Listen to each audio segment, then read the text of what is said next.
자, 안녕하십니까. 하이퍼림입니다. 요즘에 이제 수시가 추가 합격이 발표가 되고 있어요. 그렇죠?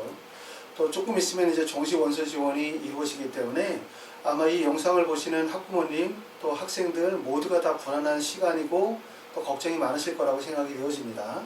자, 부디 좋은 결과가 있기를 바라고요. 그리고 여러분들이 확신하고 여러분들이 노력하는 것만큼 반드시 좋은 결과가 있을 테니까 현재 가지고 있는 여러 가지 걱정들이나 근심들 결코 오래가지 않을 거예요. 너무 걱정 안 하시기를 바랍니다. 자, 이번 시간에는 추계합법 방법론 네 번째 시간인데 지난번에 우리가 1부, 2부, 3부에서 진행했었던 내용과 이번에 진행하는 4부의 내용은 좀 다른 내용이에요. 4부에서는 주로 의과대학에서만 중점적으로 초점을 맞춰서 진행을 합니다. 치대나 한의대가 아니라 의대, 가나다, 군에 대해서 초점을 맞추는데 의대는 대부분 자연계열에서 의대 진학할 수 있는 점수대가 상위 1%대의 학생들이다 보니까 우리가 1%는 대부분 원서 지원을 하게 되어질 때 데이터를 기반한 정확한 분석과 수치 계산을 통해서 원서 지원을 하는 경우들이 많아요. 그런데 이제 지난 시간에도 누누이 말씀을 드렸지만 사실 정시라는 입시에서 맞는 거는 아무것도 없죠. 맞는 걸 굳이 찾으라고 하면 뭐가 맞냐면 첫 번째는 대학에서 모집 요강에 발표한 모집 인원. 그렇죠. 물론 추가 합격이 발표되어진다 하더라도 최종 인원의 변동은 없으니까 전년도에 발생해 되어졌던 경쟁률 이런 것들은 변화가 없는 거죠. 그렇죠? 하지만 우리가 다 틀리다고 얘기할 수 있는 것은 대학에서 발표를 하는 전년도의 합격 컷이라고 하는 것도 아시는 것처럼 최초 합격자부터 마지막 합격자의 전체 점수를 공개하는 건 아니죠. 우리가 마지막 합격자의 점수를 알고 싶다 하더라도 실제 마지막 합격자의 점수를 공개하게 되어지면 입시가 마치 도박판이 될 거예요.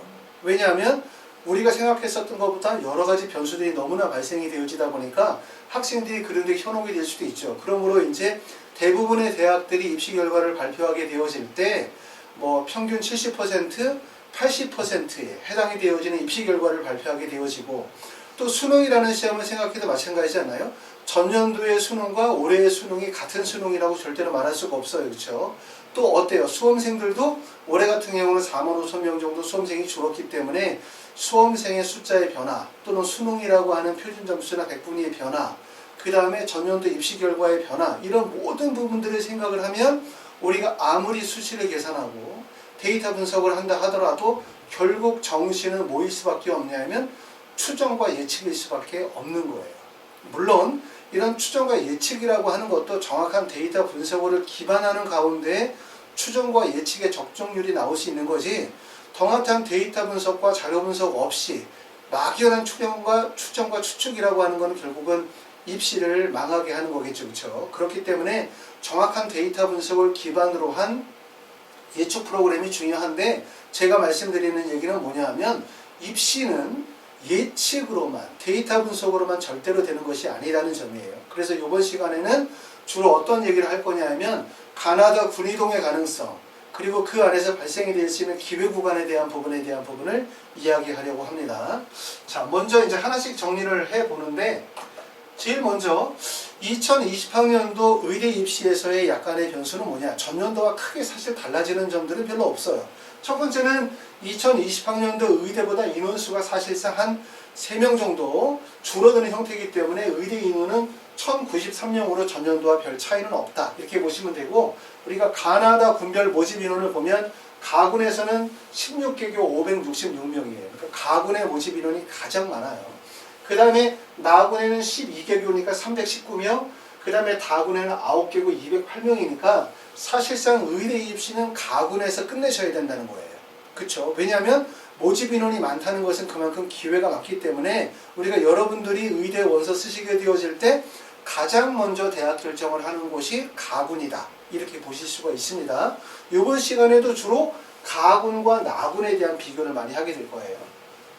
두 번째는 카톨릭 관동대학교가 전년도까지만 하더라도 가군에서 학생을 모집하다가 다군으로 이동을 했어요.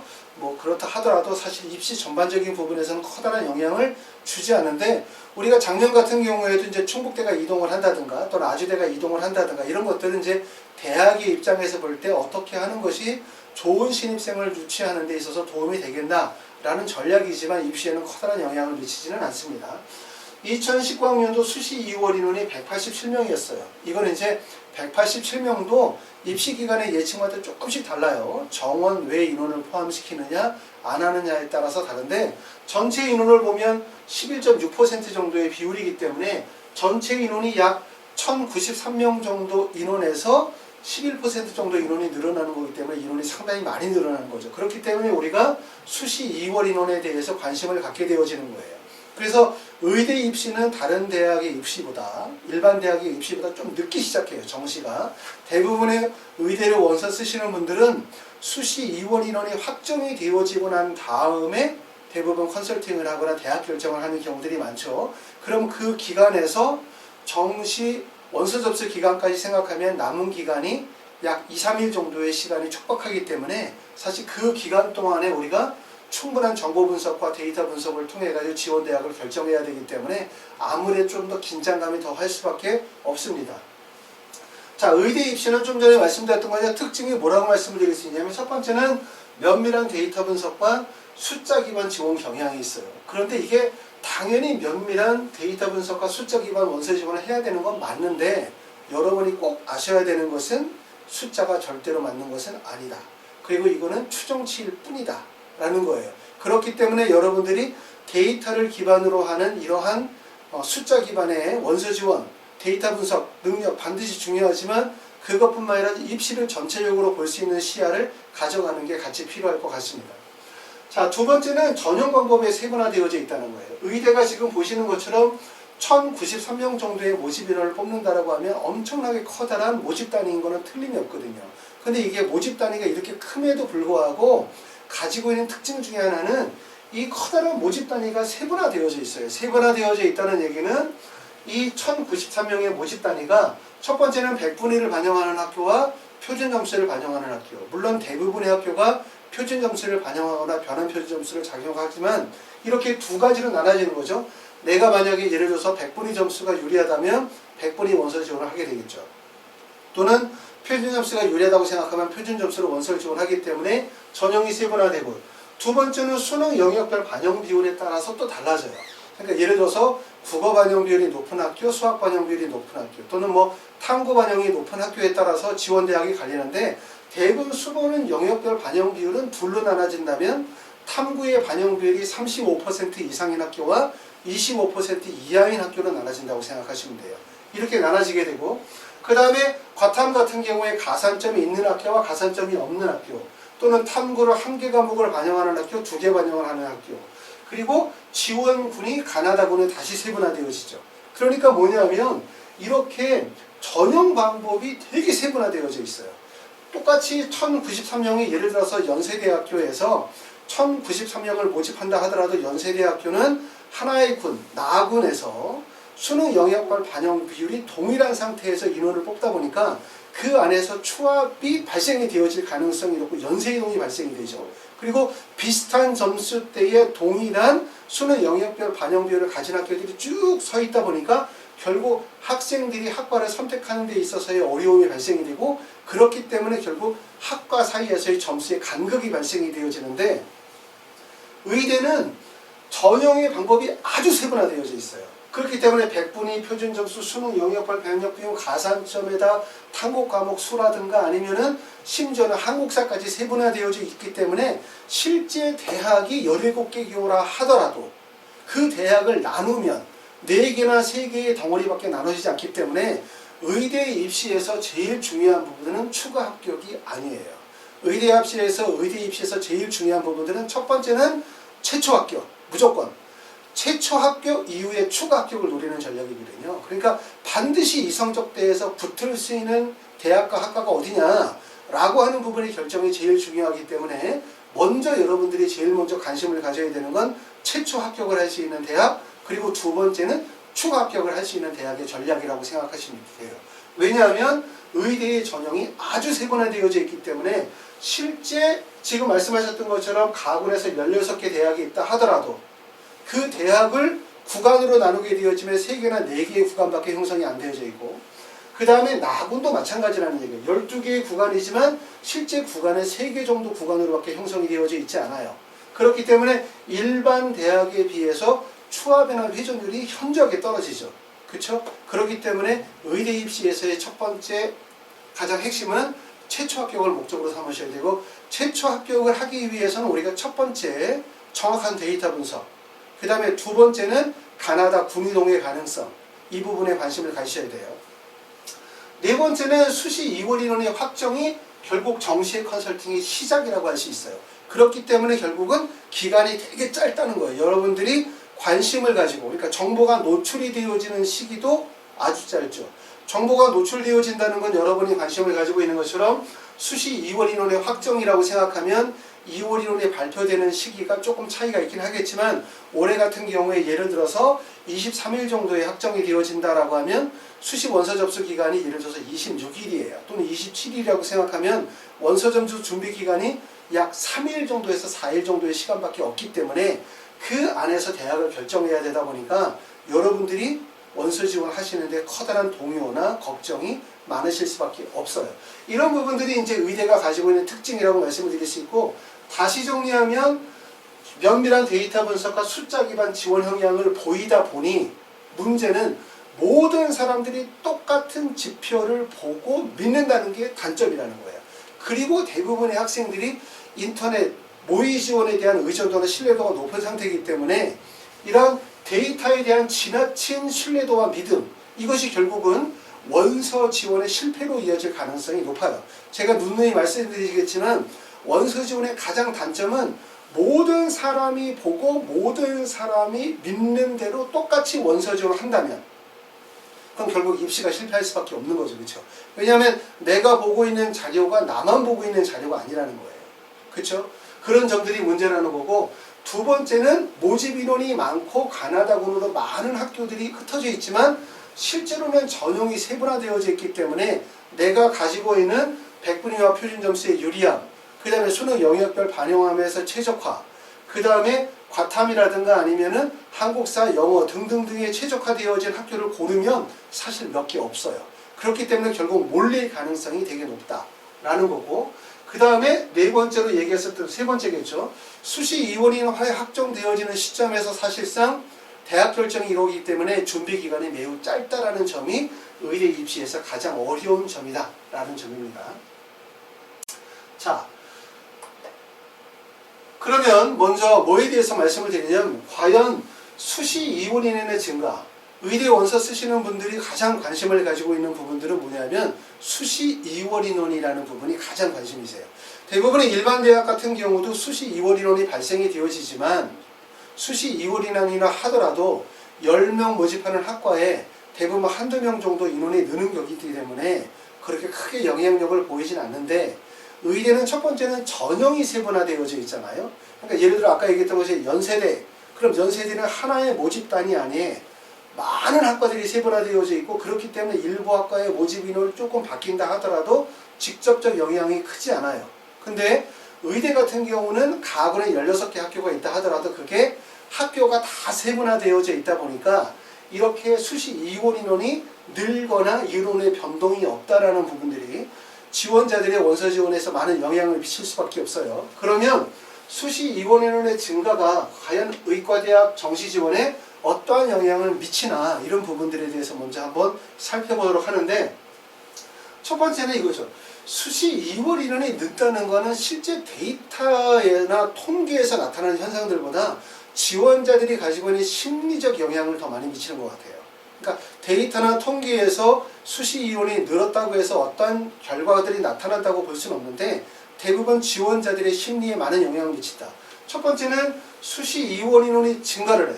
내가 만약에 지원하려고 하는 학교가 한림대 의대를 지원하려고 하는데 수시 2월 인원이 많이 늘었어. 인원이. 그럼 첫 번째 무슨 생각을 하게 되냐면 합격 가능성이 높아진다라는 생각을 하죠. 왜냐하면 20명을 뽑는 학과에서 수시 2월 인원이 10명 정도 늘어서 30명이 되어지면 결국 모집 인원이 많아진 거잖아요. 그렇죠? 모집 인원이 많아지니까 우리가 일반적으로 생각할 때는 합격 가능성이 상승되어진다 라고 생각하게 되고, 그러게 되어지면 점수가 경쟁력이 부족하거나 불안불안한 사람 입장에서 볼 때는 지원을 하게 되죠. 왜냐하면 모집 단위가 적은 경우보다 모집 단위가 크면 안정감을 주기 때문에. 그럼 이런 학과들의 쏠림 현상이 발생될 가능성이 높아요. 그럼 결국 경쟁률이 상승이 되어지고, 그리고 또 문제는 뭐냐면 이렇게 수시 이혼이 발생되어지는 게 가나다군에서 모든 대학에서 발생이 되어지는 것이 아니기 때문에 가군에서 특정 대학에서는 수시 인원이 많이 늘었는데 다른 대학의 인원이 변동이 없다고 한다면 인원이 늘은 대학도 영향을 받지만 변동이 없는 학교도 영향을 받게 돼요. 그렇기 때문에 수시 인원의 변동이 있는 구간과 없는 구간에서 어떤 영향을 미칠 것인지에 대한 부분도 우리가 분석을 하셔야 되고요. 그 다음에 수시 이혼이 많이 늘게 되어지면 대표적으로 허수 지원이 유입될 가능성이 높아요. 특히 의대 같은 경우에 입시로 원서를 쓰시게 되어질 때 내가 6월, 9월 또는 작년에 고등학교 3학년 재수하면서 평상시에 아주 고득점의 의대를 갈 수 있는 성적이 나왔지만 수능 시험에서 실수를 해서 여러 가지 운이 안 좋아서 의대가 성적이 안 나오는 경우들이 있어요. 그런 경우에 학생들이 실제 의대에 추합을 바라보고 상향 지원하는 경우들이 있죠. 이런 학생들이 일종의 허수 지원이라고 한다면 실제 합격 점수에서 간격이 멀리 벌어져 있는 이런 학생들이 원서를 지원한다면 어디에 원서를 쓰게 되냐면 일반적으로 추합률이 높거나 아니면 대표적으로 수시 이혼 인원이 확장이 되어진 그 구간에 원서를 쓸 가능성이 높기 때문에 결국 이런 학생들이 원서를 쓰게 되어지면 경쟁률의 상승으로 연결되고 결국은 추합률이 다시 낮아지는 이런 현상들이 보여질 가능성이 되게 높아요. 그래서 우리가 이제 아까도 말씀드렸듯이 하지만 실제 다음 통계에서 우리가 내용을 보면 수시 이혼 인원의 증가라고 하는 것은 입시에 아주 직접적 영향을 미칠 것처럼 보이지만 데이터나 통계에서 나타나는 현상들은 그렇지 않고 단지 지원하시는 분들의 심리적인 영향, 원서 지원하는 그 상황에서의 심리적 영향에 많은 영향을 미치는 것 같아요. 자, 먼저 가군의 이혼 인원의 변동 사항에 대해서 한번 살펴보도록 하겠습니다. 지금 보시는 것처럼 가군에서 수시 이혼 인원이 발생이 되어진 게 경북대는 1명에서 2명으로, 부산대는 32명에서 17명, 전남대학교가 1명인데 9명, 전북대학교 1명인데 19명, 충남대는 8명에서 8명, 그 다음에 조선대학교가 3명, 그 다음에 카톨릭 관동대학교가 3명 정도가 추합이 발생이 돼서 2018년도에는 46명이었는데 2019년도에 90명으로 추합률이 많이 늘었어요. 그러니까 2019년도에 추합률이 많이 늘었어요. 하지만 이게 2020년도에도 과연 2019년도의 추합률의 상태가 유지가 되어질 것이냐 아니면 2019년도보다 추합률이 줄 것이냐 이거를 예측하기는 좀 어려워요. 하지만 제 생각으로는 2019년도에 비해서 2020학년도에 수시 이혼 인원이 다소 줄 가능성이 높아요. 왜냐하면 수시 이혼 인원이 발생이 되어지는 이유 중에 첫 번째 한우는 수시에 실제 합격을 하였다 하더라도 대학에서 판단하게 되어질 때 일정 정도 성적대에서 학생을 자르는 거죠. 10명 모집해야 되는데 8명을 선발하고 넘기거나 아니면 수능 최저학력 기준이 미충족으로 인해서 학생을 선발하지 않거나 라는 경우였어요. 그렇죠? 그런데 대부분의 수시 원서 접수에서 보면 특히 이제 원광대나 등등등의 학교들은 전년도에 수시 인원이 많이 발생이 되어진 학교들은 수능 최저학력 기준을 낮추거나 이런 조치를 통해서 수시에서 정시로 이월이 되어지는 인원들을 줄이기 위한 노력들을 하죠. 그리고 요즘에는 대부분 수시에서 정시로 넘겨서 대학에서 2번 장사를 하는 거예요. 수시에서 이만큼 뽑을 것처럼 하다가 실제로 이만큼 뽑고 정시에서 다시 한번 장사하는 이런 것들을 막기 위해서 대부분 수시에서 인원을 대부분 다 선발하도록 하고 있기 때문에 대부분 수시에서 충원되어지는 비율이 높아요. 그런데 의대가 특히 이월 인원이 높은 이유는 수시에 이렇게 이원이 높은 이유는 가장 큰 이유는 결과적으로 수능 최저학력 기준에 대한 미충족 때문에 그런 거죠. 그렇죠? 맞죠? 일반 대학 같은 경우는 수능 최저가 없는 학생부 종합 전형이 많고 이런 전형들은 예전에도 수시 이월인이 많았지만 점체적으로 줄어서 요즘에는 수시 이월 인원이 그렇게 크진 않아요. 수능 최저가 없는 전형에서는 의대는 수능 최저가 있다 보니까 이렇게 결국 어쩔 수 없이 이월인이 발생이 되어지는데 전년도보다는 약간 인원이 줄지 않을까라는 예상이 되어지긴 해요. 하지만 이제 말씀드린 얘기처럼 수시 인원의 발생은 모든 대학에서 발생이 되어지는 것은 아니다. 대부분 수시 이혼이 발생이 되어지는 학교에서 대부분 발생이 되어지고 실제 수시 이혼이 발생이 되어진다 하더라도 직접적 영향을 미치진 않아요. 경쟁률이나 충원율에 직접적 영향을 많이 미치진 않기 때문에 사실상 어떻게 보면은 우리가 관심 있게 지켜보되 그것이 직접적으로 입시에 커다란 영향을 미칠 거라는 판단을 안 하시는 게 더 좋을 것 같습니다. 자, 나군의 가군에서 마찬가지로 경쟁률과 충원율에 대한 부분을 보는 거예요. 지금 색깔이 들어간 부분들은 조금 전에 보셨던 거에서 수시에서 충원율이 크게 발생되어진 학교예요. 그러니까 부산대 같은 경우는 자 2018, 2019 연도에 경쟁률 충원율을 보고 있는데 수시에서 충원율이 많이 발생이 되어졌거든요. 경쟁률의 변화를 보면 3.55, 4.46, 3.79. 그 다음에 전남대 같은 경우도 보면은 지금 경쟁률이 3.98대 1이 일반 전형이었고 그 다음에 3.58대 1, 3.61대 1의 경쟁률이고요. 전북대는 인원이 많이 늘었어요. 4.76, 그 다음에 4.52, 3.61 정도 되어지기 때문에 실제 충원율이 많이 늘었지만 경쟁률은 되려 떨어졌는데 이런 경쟁률의 하락폭은 우리가 올해 같은 경우에도 전년도에 비해서 한 4만 5천 명 정도 인원이 줄었기 때문에 올해도 마찬가지로 의대의 경쟁률은 줄어들 수밖에 없어요. 그렇죠? 학생 수 자체가 줄고 있기 때문에 물론 재수생의 비율은 전체로 봤었을 때 전년도에 한 24%에서 28% 정도는 늘었지만 전체 비율에서 늘었지만 재수생의 인원도 감소한 건 어쩔 수 없는 사실이죠. 아시겠죠? 자, 그래서 이런 거고 대부분 이렇게 의대 같은 경우는 모집 단위가 많아요. 모집 단위가 많다는 얘기는 뭐냐면 서울대부터 시작해가지고 조선대까지 학교들이 쭉 여러 개의 학교들이 모집 단위가 많이 구성이 되어져 있긴 하지만 전형 자체가 세분화되어져 있기 때문에 어찌 보면 이게 하나씩 다 나누어져 있고 그렇기 때문에 내가 가지고 있는 여러 가지 나 자신의 수능 성적을 고려할 때 모든 대학이 나에게 적합한 것이 아니에요. 성적을 떠나서 수능 영역별 반영 비율이나 100분의 2한 표준 점수에 그렇기 때문에 아까도 말씀을 드렸었지만 일반 대학은 모집 단위가 되게 크고 수능 영역별 반영 비율이 동일하기 때문에 그 안에서 추합이 발생이 되어질 가능성이 높기 때문에 우리가 최초합도 중요하지만 추합의 가능성에 대해서 많이 관심을 갖는다면 의대는 아까 말씀드렸던 것처럼 첫 번째는 무조건 최초합이에요. 그렇죠? 최초합에 대한 관심을 많이 가지셔야 된다. 그래서 추가 합격보다는 최초 합격에 주목하셔야 된다는 말씀을 드렸고 물론 이 영상을 보시는 분들이 두 가지 분들이 계세요. 첫 번째는 내가 의대 갈 수 있는 성적이 되시는 분들 이런 분들은 최초합으로 어느 대학교 어떤 구간의 원서를 써야 되냐에 관심을 가질 거고 두 번째로 내가 의대 갈 성적이 안 되는데 내가 하나 정도는 의대에 써보고 싶다라거나 아니면 내는 재수를 염두에 두고 의대를 쓰겠다거나 이런 분들은 추가 합격이 발생이 되어질 수 있는 기회 구간을 생각하시겠죠. 그걸 같이 관심을 가지고 보시면 될 것 같습니다. 자, 가군에서의 경쟁률을 보면 지금 우리가 노란색으로 되어진 게 2018년도, 파란색으로 되는 게 2019년도예요. 가군은 특징이 뭐냐면 경쟁률은 전체적으로 다 하락하는 추세예요. 그리고 가군은 나군에 비해서 경쟁률이 낮고 경쟁률이 전체적으로 대부분 균일한 경쟁률을 보여주고 있어요.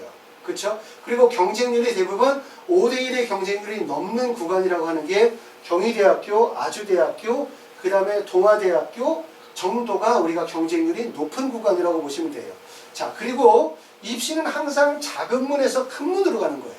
그리고 큰 문에서 다시 작은 문으로 가요. 무슨 말이냐면 모든 사람이 원서를 지원을 하게 되어질 때 상향에서 상향으로 가시는 분은 없어요.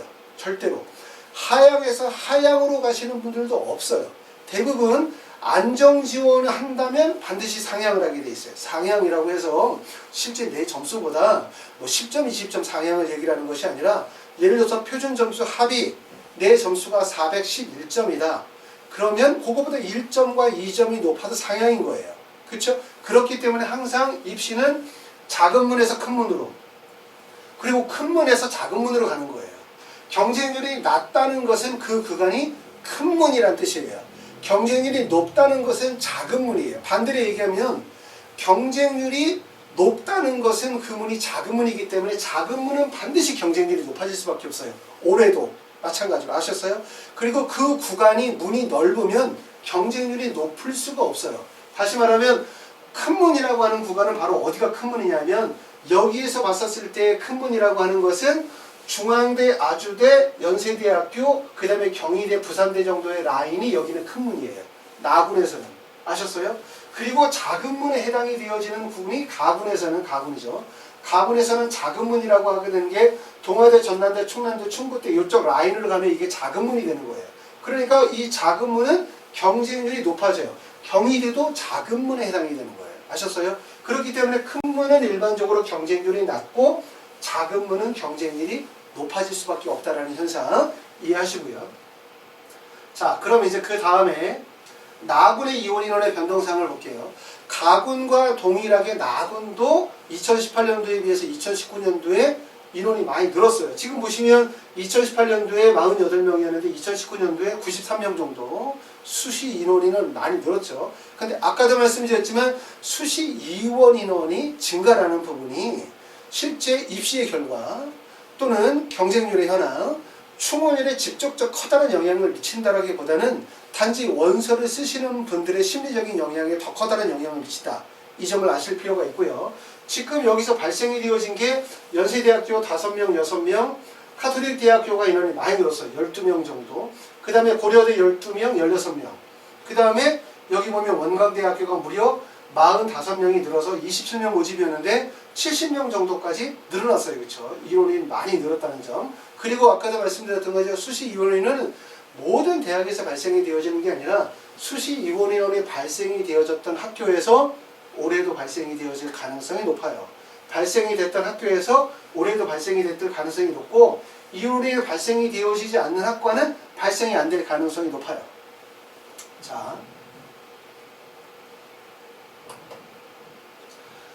자, 나군의 경쟁률을 보시면 나군도 지금 보시는 것처럼 어떤 현상들을 보여주고 있냐면 아까도 말씀드렸죠.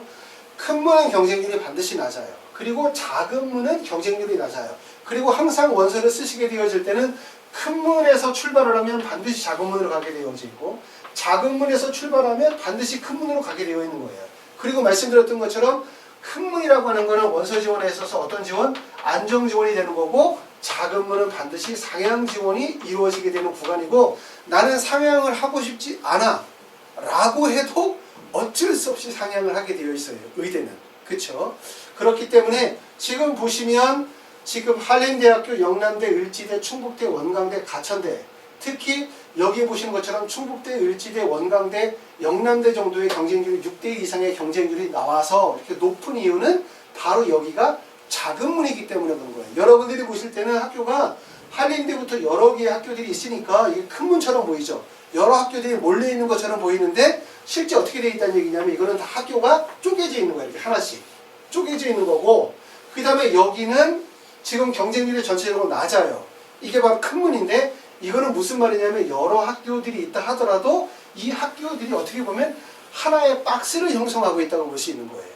그렇죠? 그렇기 때문에 만약에 여기는 연세대, 카톨릭대, 성균관대학교나 울산대, 고려대 정도에서 원서를 지원하시는 분들은 대부분 큰 문에서 원서를 지원하는 거기 때문에 작은 문으로 반드시 들어가죠. 작은 문으로 들어간다면 거기는 바로 서울대학교 의예과에 원서를 쓰거나 아니면 경희대 의예과에 원서를 쓰거나 이런 현상들이 벌어지는 거예요. 그렇기 때문에 여러분이 첫 번째 관심을 가져야 되는 건 내가 지원하는 구간이 작은 문이냐 큰 문이냐를 확인하셔야 돼요. 작은 문에서 작은 문으로 이동하시면 절대로 안 돼요.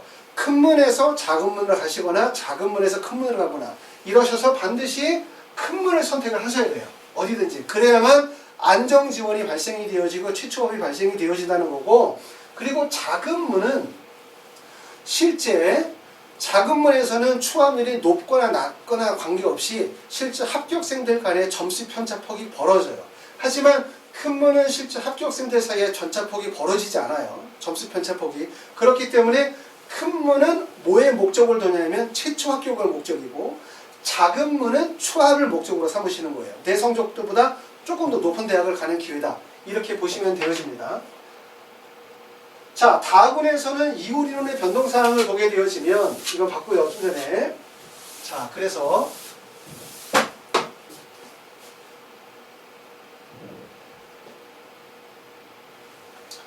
자, 이거 죄송합니다.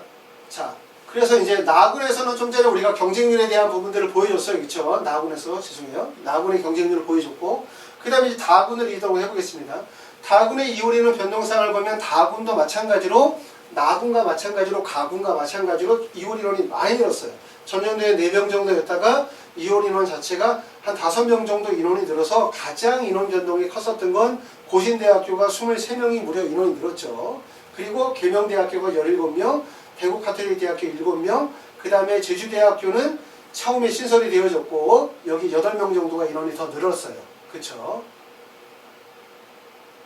자, 다군의 경쟁률과 총원율을 보면 실제 고신대는 인원이 많이 늘었다 하더라도 그 전년도의 경쟁률이 15.78, 15.85, 10.61로 경쟁률은 되려 떨어지는 현상들이 보이는데 아까도 말씀드렸었지만 경쟁률이 올해도 하락할 가능성이 높죠. 왜냐하면 학생 수 자체가 줄었기 때문에 경쟁률이 대부분 다 하락할 가능성이 높고 일부 구간에서만 경쟁률이 높아질 가능성이 있어요. 그렇죠. 그래서 말씀드렸던 것처럼 수시 2월 인원이라는 부분에 대해서 우리가 관심을 많이 가지고 있긴 하지만 그게 실제 입시 결과 또는 충원율, 경쟁률에 직접적인 많은 영향을 미친다기보다는 제가 판단할 때는 원서 지원하는 학부모들의 어떻게 심리적 영향이 많이 발생이 되어질 가능성이 더 높기 때문에 우리가 냉철하게 판단하실 필요가 있다라고 생각이 되어지고요.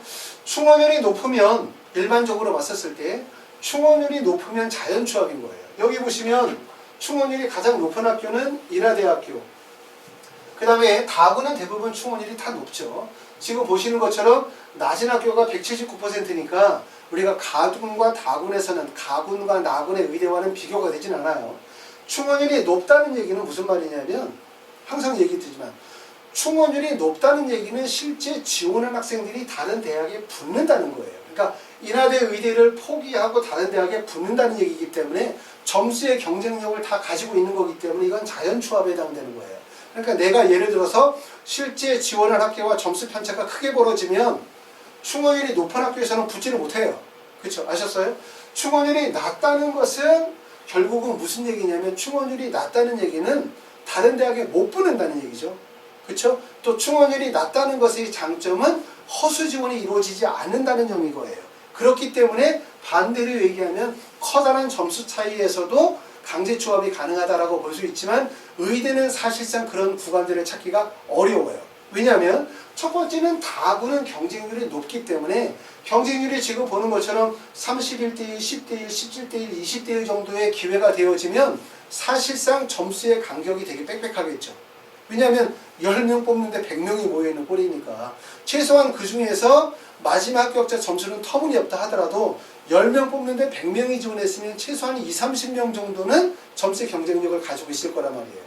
그렇죠? 그렇기 때문에 다군에서는 사실은 점수 간격이 많이 차이가 나오면 기회가 발생이 되어질 수 없어요. 대신 가군과 나군에서는 경쟁률 자체가 높지 않고 그 다음에 큰 문과 작은 문이 같이 존재하는 거죠. 이동이 발생이 되어질 수 있기 때문에 그 안에서는 약간의 기회를 가질 수는 있어요. 그런데 아까도 말씀드렸지만 의대는 첫 번째는 무조건 최초 합격. 그러고 난 다음에 군이동 가능성에 따라서 추합에 대한 고려를 보셔야 될 가능성이 더 높아요.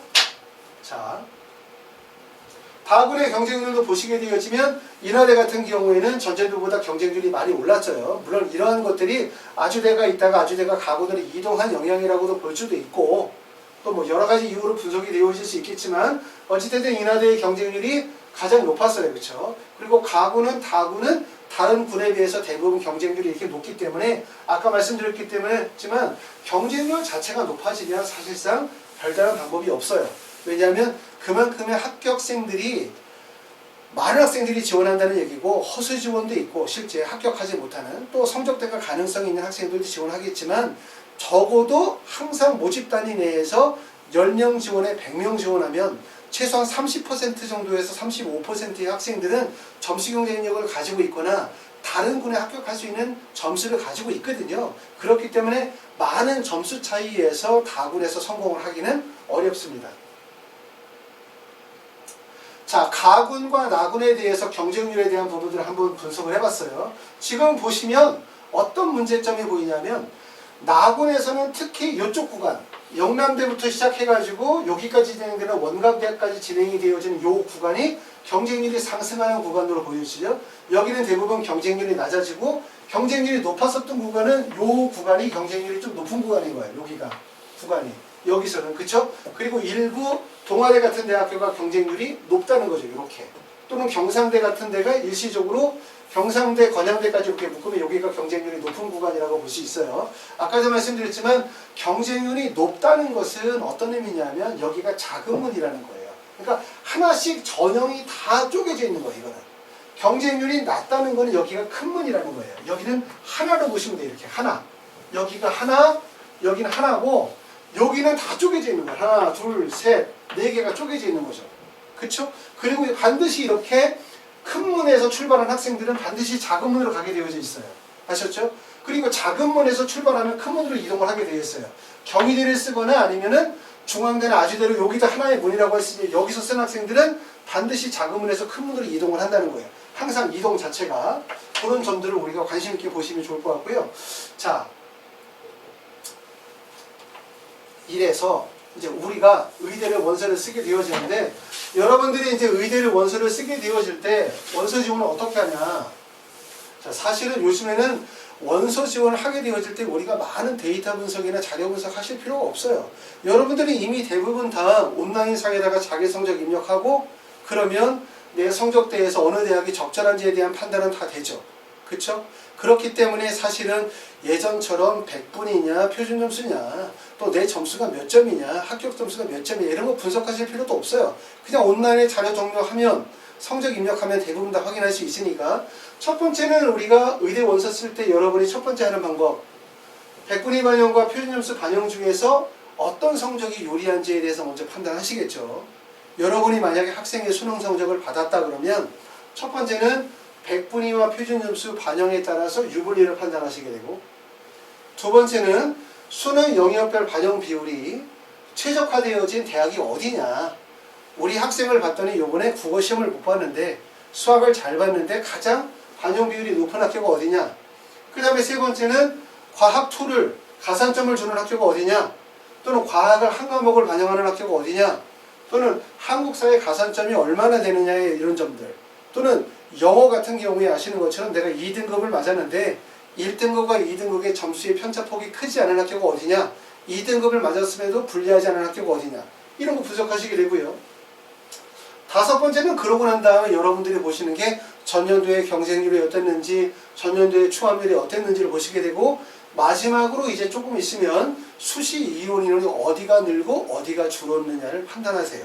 자, 그러면 이것까지 다 보고 나면 대학이 결정이 되나? 결정이 되지 않죠. 내가 인터넷에다가 막 올려가지고 봤더니 내 점수가 697.4점인데 어느 대학의 의대를 봤더니 697.4가 아니라 697점이야. 0.4점이 내가 가능성이 높아. 합격 가능성이. 라고 해서 합격 가능성이 조금이라도 높다라고 해서 내가 합격을 결정지을 수 없어요. 그리고 실제 내가 모의 지원을 해봤더니 나하고 지원한 학생들 중에 10명 모집 중에서 내가 6등이야. 그리고 나머지를 봤더니 나보다 성적이 낮아. 그렇다고 해서 원서 지원이 확실하다고 확신할 수가 없어요. 왜냐하면 대부분의 학생들이 원서 지원을 모의 지원하고 난 다음에 100% 그대로 따라서 원서 지원을 하는 학생도 있겠지만 사실 그대로 지원하지 않는 경우들도 많죠. 사람들은 대부분 다 본인은 정보를 올리고 그리고 그 정보를 활용을 해서 원서 지원을 어디다 쓸까라고 막 생각을 하면서 다른 사람들은 대부분 다 그대로 원서를 쓸 거라고 착각을 하는 거죠. 그렇죠? 그렇기 때문에 사실은 내가 이런 과정들을 통해서 지원 대학이나 학과에 대한 부분들을 결정했다 하더라도 대학 결정은 되지가 않아요. 그럼 우리가 그 다음에 관심을 가져야 되는 거는 가나다 군이동의 가능성과 기회 구간에 대한 부분에 대해서 한번 관심을 가질 필요가 있어요. 자, 그래서 이렇게 한번 정리를 해봤습니다. 먼저 어떻게 정리를 했냐면 그냥 가군과 나군을 표준점수로 해가지고 내린 차순으로 정리를 해봤어요. 표준점수라고 하는 거는 뭐냐면 여러분들이 수능 성적을 딱 받았었을 때 수능 성적의 국어, 영어, 수학, 탐구의 표준점수 합으로 일반적으로 입시기관이 예측하는 점수를 해서 딱 점수를 나눴어요. 그래서 지금 보면 서울대부터 시작해서 쭉 대학을 정리를 한 거예요. 그리고 또 하나 정리한 건 뭐냐면 가군과 나군을 정리를 해봤어요. 자, 그럼 여러분이 보실 점이 뭐냐면 색깔이 들어가는 부분이 가군이에요. 색깔이 안 들어가는 부분이 나군이에요. 그럼 여기 보시면 나군에서 이렇게까지가 하나가 박스가 형성되는 거죠. 그리고 가군에서는 이렇게 여기가 박스가 형성되는 거죠. 다시 얘기하면 가군에서는 여기가 큰 문이에요. 나군에서는 여기가 큰 문, 가군에서는 여기가 큰 문인 거예요. 경북대, 부산대, 연세대, 원주, 인제대, 충남대, 건양대까지가 하나의 큰 문이고 그 다음에 여기가 하나의 큰 문인 거예요. 아셨죠? 그리고 작은 문에 해당되는 경우는 한림대, 가천대, 한양대, 중앙대, 그 다음에 여기 경희대학교 이런 데가 작은 문에 해당이 되는 거죠. 아셨죠? 큰 문과 작은 문에 대한 구분을 하실 필요가 있고, 만약에 우리가 이번에 수능 성적이 아주 잘 맞은 학생들 서울대로 원서를 쓰려고 한다. 그럼 일반적으로 봤었을 때 연세대, 카톨릭대, 성균관대, 울산대, 고려대 정도의 순서다 이렇게 생각할 수 있어요. 근데 물론 어떤 분들은 카톨릭대학교가 연세대학교가 좋은 학교예요 라고 얘기할 수 있어요. 물론 그거는 전반적인 여러 가지 관점에서 좋다고 말씀을 드릴 수 있는데, 단 입시의 관점에서 연세대 의대가 카톨릭대학교 의대보다 좋은 학교라고 말씀드릴 수 있어요. 그 이유는 왜 그러냐? 연세대 의대가 충원율이 높아요. 그러면 연세대 의대가 대부분 어디로 빠지겠어요? 서울대 의대로 빠지겠죠. 그러니까 결국은 연세대, 카톨릭대, 성균관대 의대로 원서를 쓰는 학생들은 대부분 다 서울대 의대로 원서를 지원하려고 하는 학생들이란 말이에요. 그렇죠? 그렇기 때문에 이 학교들 내에서 충원율이 높다는 것은 서울대 이동률이 높다는 거예요. 그건 결국은 대학이 그만큼 높다는 거하고 다르지 않아요. 아시겠어요? 그런데 문제는 뭐냐면 여러분들이 생각할 때는 이렇게 생각하죠. 내가 수능 성적이 아주 좋은 학생들은 연세대 의대를 쓰고 그 다음에 서울대 의대를 쓴다고 생각을 하죠. 근데 이렇게는 원서 지원이 안 된다고 항상 말씀을 드렸죠. 우리는 대학으로 갈 때는 항상 대학 원서는 어떻게 큰 문에서 어디로 가냐면 작은 문으로 이동하게 되어져 있는 거예요. 그렇죠? 안정 지원을 반드시 해야만, 그래야만 우리가 상향 지원을 할 수 있다는 사실을 명심하셔야 돼요. 그러니까 아주 수능 성적이 좋은 학생들은 연세대 의대 쓰고 수능 만점 맞았어. 연세대 의대 쓰고 서울대 의대 쓰겠죠. 그리고 붙고 나면 서울대 의대를 가겠죠. 수능 만점을 맞았어. 물론 만점 중에서도 과탐의 반영 비율이 아주 좋아. 근데 그렇지 않은 학생들이라면 연세대 의대를 쓸 수가 없어요. 그렇죠? 그러면 이런 학생들은 어디 쓰게 되냐면 카톨릭대 의대나 성대 의대 같은 데다가 원서를 써서 안정 지원을 택하고 여기서, 그러고 난 다음에 여기서 상향을 치겠죠. 그러고 난 다음에 빠져나간단 말이에요. 그래서 항상 모집 단위 내에서 가장 높은 학과가 실제 제일 높은 학과가 아니에요. 그러니까 연세대 의대가 상위 점수대를 가지고 있는 학생들은 카톨릭 의대나 성균관대 의대보다 많지만, 다시 말해서 카톨릭대 의대나 성균관대 의대는 점수 자체가 조밀조밀하다고 생각하면 연세대 의대는 점수 간격이 벌어져 있다고 생각하시면 돼요. 벌어져 있다. 그렇죠? 그렇기 때문에 만약에 여러분들이 큰 문에서 출발을 하면 작은 문으로 가는 거고, 작은 문에서 출발하면 반드시 큰 문으로 가게 되어져 있는 거예요. 안정 지원을 하면 반드시 상향을 하게 돼 있고, 상향을 하면 반드시 안정 지원을 하게 돼 있단 말이에요.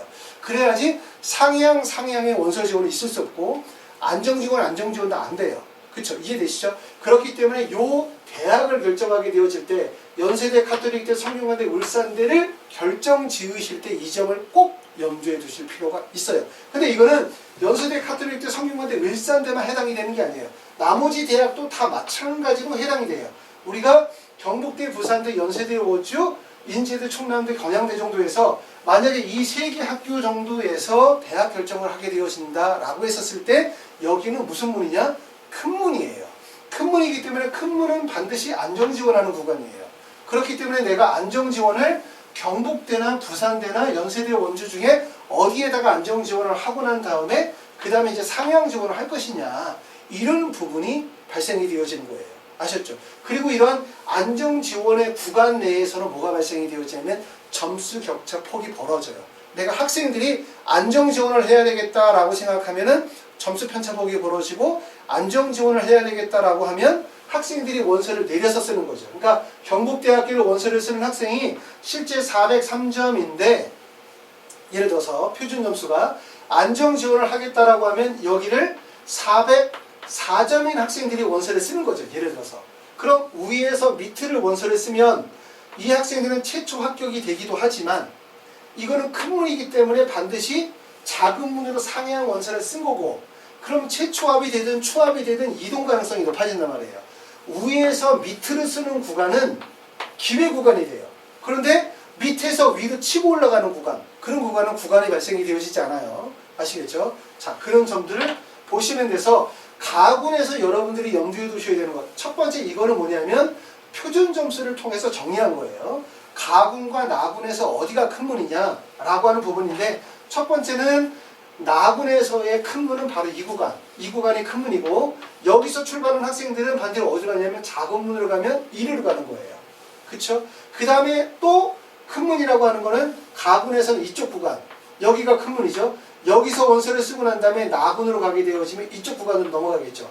한림대 의대로 넘어가거나 가천대 의대로 넘어가게 되고, 그러면 이런 학과들은 다른 데보다 경쟁률이 높아질 수밖에 없어요. 그렇죠? 경쟁률 자체가. 그리고 여기서 출발하는 학생들, 가군에서 전북대나 동아대나 조선대에서 출발하는 학생들을 가게 되어지면 나군으로 이동하게 되어지면 영남대나 충북대나 원광대 쪽으로 이동하니까 이런 학교들이 경쟁률이 높아질 수밖에 없는 거예요. 그렇죠? 항상 큰 문에서 출발하면 작은 문으로 넘어가는 거예요. 이거는 이제 표준 점수를 통해서 이렇게 정리하면서 무엇을 생각해 보라는 얘기냐면, 내가 원서 지원하려고 하는 학과가 과연 큰 문이냐, 작은 문이냐, 안정지원이냐, 상향이냐, 최초합이냐, 아니면 이건 추합을 기대하시는 건지에 대해서 생각을 해보라는 말씀입니다.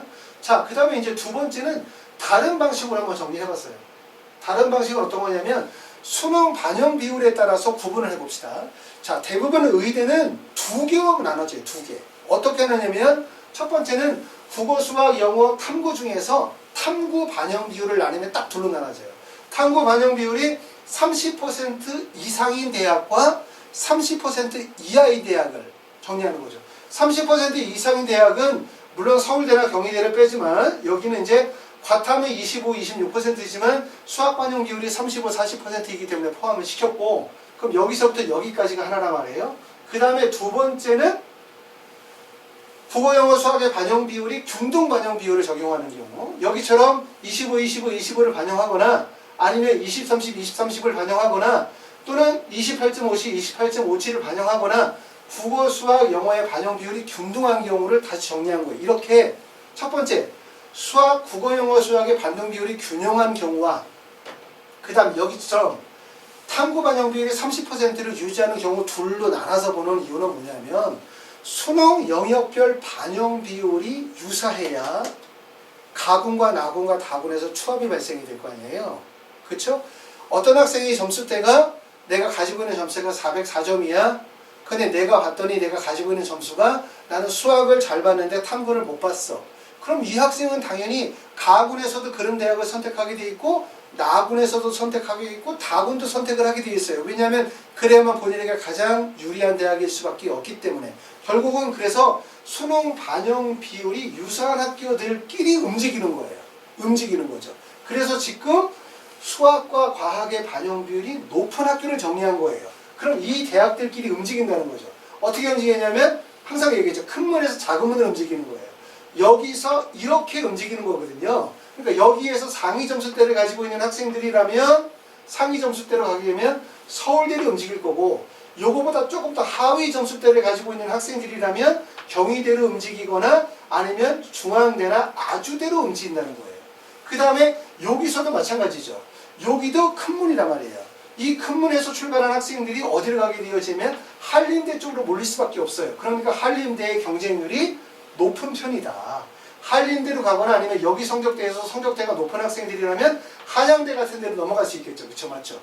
그래서 이게 어떻게 보면은 이 탐구의 반영 비율이 30% 정도 되어지는 학교들끼리 군이동의 가능성이 발생이 되어지기 때문에 추합에 대한 기회도 열리기도 하고, 그 다음에 나의 경쟁자들이 어떤 학생들이 경쟁자로 몰릴 것인지에 대한 부분도 예측이 가능하다고 생각이 되어집니다. 자, 그 다음에 세 번째는 수능 반영 비율이 균등 반영인 경우. 균등 반영인 경우. 이화여대 같은 경우에 반영 비율이 보면 25, 25, 25를 반영을 해요. 그쵸? 여기도 보면 인제대 의대는 25, 25, 25 반영하고, 그 다음에 원광대는 이런 반영 비율을 보이기 때문에 이런 학교들끼리 이동 가능성이 되게 높거든요. 그러니까 지금 이렇게 학교에서 지금 보는 것처럼 이화여대, 경북대, 인제대, 전남대에서 이동을 하게 되어지면 점 상태로 어디로 움직이냐면 충북대로 움직일 가능성이 높아요. 그러니까 충북대의 추함률이 높게 나오고 충북대의 경쟁률이 몰릴 수밖에 없어요. 그렇죠? 또는 이렇게 가군이나 나군에서 이동을 하게 되면 원광대학교나 이런 학교들이 몰릴 수밖에 없기 때문에 결국은 경쟁률이 나군 쪽에서 몰릴 수밖에 없어요. 이해되시죠? 바로 이런 반영 비율에 따른 유불리를 판단하셔야 되고, 그렇기 때문에 내가 만약에 이런 반영 비율을 가지고 있다라고 한다면 원서 지원을 하게 되어질 때 항상 이 큰 문에서 뭐를 택해야 된다 그랬어요? 큰 문에서 무조건 안정 지원을 하시게 되어지고, 그 다음에 작은 문을 선택을 하게 될 때 그 안에서 추합에 대한 고려를 해야 되기 때문에 무조건 내 수능 영역별 반영 비율에 유리한 학교가 꼭 유리한 학교는 아니다. 왜? 다른 학생들이 다 그렇게 원서를 쓰기 때문에 그런 거예요. 그렇죠? 그렇기 때문에 다른 학생들의 원서 지원의 패턴 구조가 이러하기 때문에 꼭 수능 영역별 반영 비율 적합한 대로 따라가야만 되는 것이 아니기 때문에 이런 부분들을 같이 고려하셔서 원서 지원의 전략을 세우시는 게 좋겠다. 이런 말씀이고, 네 번째는 뭐냐면 백분위 반영 대학들이 있어요. 아시는 것처럼 백분위 반영 대학은 가천대학교, 건양대학교, 을지대, 그 다음에 영남대, 조선대이기 때문에 이 대학들이 같이 움직일 수밖에 없겠죠. 그러니까 가군의 건양대학교 의학과를 쓴 학생이라면 백분위 반영이 395점 이하면 이 학생이 을지대나 영남대 쪽으로 원서를 쓸 가능성이 높아요. 그리고 지금 보시는 것처럼 반영 비율도 국어, 영어, 수학의 반영 비율도 사실상 거의 유사한 반영 비율을 가지고 있기 때문에 백분위 반영을 선택한 학생들이 이쪽에 몰릴 수밖에 없겠죠. 그렇죠. 물론 백분위와 표준 점수의 점수 차이가 크지 않게 벌어지는 학생들도 있고, 또는 백분위와 표준 점수의 선택에 따라서 점수 차이가 크게 벌어지는 학생들도 있을 수 있어요. 그렇죠. 같이 고려하시면 되게 좋을 것 같습니다. 이번 시간에 정리한 거는 제가 여기서 말씀을 드리려고 하는 게, 내가 만약에 연세대 의대를 가려고 하는데 너 몇 점을 맞아야 돼? 이 얘기를 하려고 하는 게 아니에요. 왜냐하면 그 몇 점을 맞아야 된다라고 하는 부분들은 단지 예상과 추정치에 불과하기 때문에 그것이 맞다고 할 수가 없어요. 그렇죠? 그리고 아무리 좋은 성적을 가졌다 하더라도, 의대를 지원한 학생들이 아무리 좋은 성적을 가지고 있다 하더라도 수능 만점을 맞고 과탐 선택을 잘해서 표점이 높은 과목을 선택하지 않는 이상 모든 대학은 다 불안해요. 그렇죠? 그렇기 때문에 여러분이 원서 지원을 하시게 되어질 때 고려하실 점들은 아까 좀 전에 말씀드렸던 것처럼 가나다군의 군이동의 가능성이라든가 추합의 가능성이라든가 최초합의 기회에서 어떻게 찾아야 되는지, 그 다음에 큰 문과 작은 문을 어떻게 구분해서 선택을 해야 되는지, 다른 학생들은 어떤 원서 지원의 패턴 구조를 보여주고 있는지에 대해서 이해하는 게 여러분들이 이제 대학 결정하는 데 도움이 될 거라고 생각이 돼서 말씀을 드리는 거고요. 그리고 물론 제일 중요한 건 내 점수를 면밀하게 데이터 분석해서 지원 가능한 대학을 찾아내는 게 첫 번째예요. 그렇죠? 아까도 말씀드렸던 것처럼 이렇게 전반적인 입시의 구조를 이해하는 것은 그 기반의 첫 번째, 상위 1% 정도대의 성적대를 가지고 있는 학생들이 원서 지원하기 때문에 내 성적이나 내가 가지고 있는 수능 영역에 최적화되어진 대학을 찾는 게 1순위고, 그 다음에 두 번째는 실제 그렇게 대학을 찾는다 하더라도 비슷한 성적대의 학생들이 같이 몰리는 구간이나 원서 지원의 패턴 흐름에 내가 쏠려가게 되어진다면 결국 최초합이 실패하게 되는 거예요. 그러면 의대는 추합의 가능성이 사실 상당히 낮잖아요. 경희대 의대 같은 경우에 추합이 높다 하더라도 그거는 실제 추합되어진 학생들의 점수 편차폭이 좁다는 얘기이기 때문에 점수 간격이 벌어지면 붙기 어렵다는 거예요. 그러니까 의대는 무조건 추합에 붙어야 되기 때문에, 최초합에 붙어야 되기 때문에 아까도 말씀드렸던 것처럼 정확한 데이터 분석도 반드시 필요로 하지만 이런 입시의 전반적인 이해가 반드시 필요로 하다.